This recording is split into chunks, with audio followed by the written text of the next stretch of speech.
Hello, happy viewers. I hope you're having an amazing day today. Today we're going to be taking a look at another short story by Margaret St. Clair. This is an 18-page short story in my collection, and it's named Child of Void. It's in this collection that we've been taking a deep dive into, the best of Margaret St. Clair. I'll link you to this in the comments below.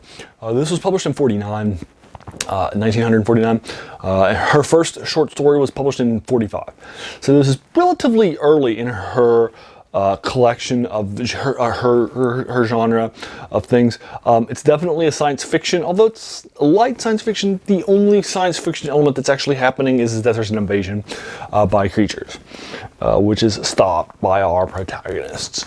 And that's really the only thing that's happening. But other than that, everything else is modern day appliances, modern day technology. In 49, it's contemporary to then, so obviously be a bit of a throwback historically, moving backwards in time from, today, reading it and watching it, from today's angle, decades and decades ago. But again, this was a contemporary short story, as you can tell. It's about 18 pages long in my collection.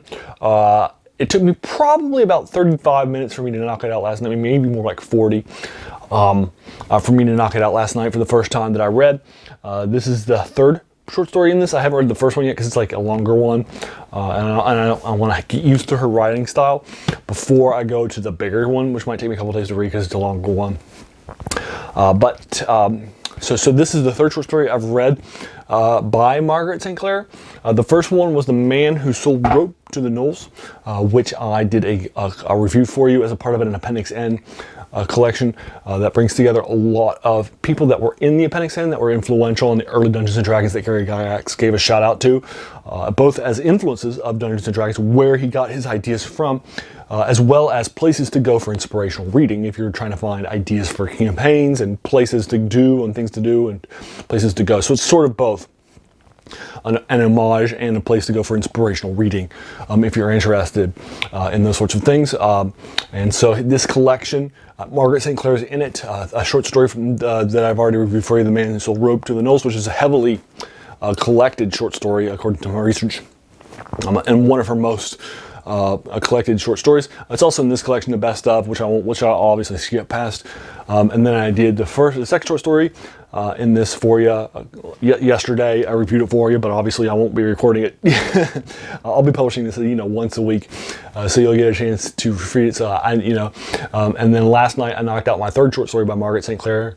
This is my favorite short story that I've read by her so far, but I've only read 3. So it's my favorite of 3. The first 2, if I remember correctly, I gave 7s to. This one I'm giving an 8 to. And the last one was probably more like a 7+, like a 7.3 or 7.4. But this one's probably more like a 7.7 or 7.8. I'm rounding it up to an 8 rather than rounding it down to a 7. But it's definitely more of an 8. It's definitely a stronger short story. It's well paced, it's well actioned, it's well described. There's a lot of things that happen in this 18 pages.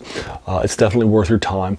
Now again, I have found her to be a denser writer. It takes me probably about 2 minutes a page, whereas I'm normally 1 minute a page for novel size stuff for most modern writers. But she is somebody who survived and wrote generations of stuff during her time. I mean, it was just decades and decades worth, and she wrote short stories and novels, and was a very prolific writer of speculative fiction. I've actually, although if you count The Man Who Sold Rope to the Gnolls, which I probably don't, I haven't read actually a fantasy short story by her yet.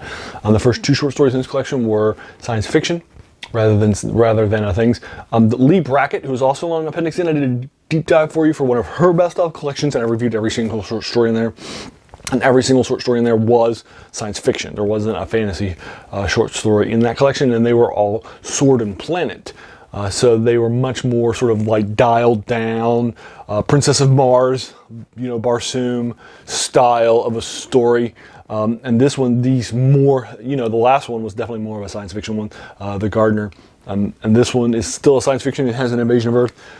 And The Man Who Sold Rope to the Gnolls is a modern day story too, although the fact that gnolls exist could be considered fantasy. It probably feels more like speculative fiction than it does by actual proper science fiction or fantasy. The way that it's written and approached. But anyway, this short story was worth your time. The basic sort of concept is that we have our protagonist, and this is actually credit to Margaret St. Clair for writing a protagonist in 49 who is disabled. He's a kid who has a disability on his back. He's physically disabled. And credit again to Margaret St. Clair, because that was not a common protagonist. This is the main character in the pulp barrel in 49, right? So credit to her for writing that. I think it's very interesting and compelling.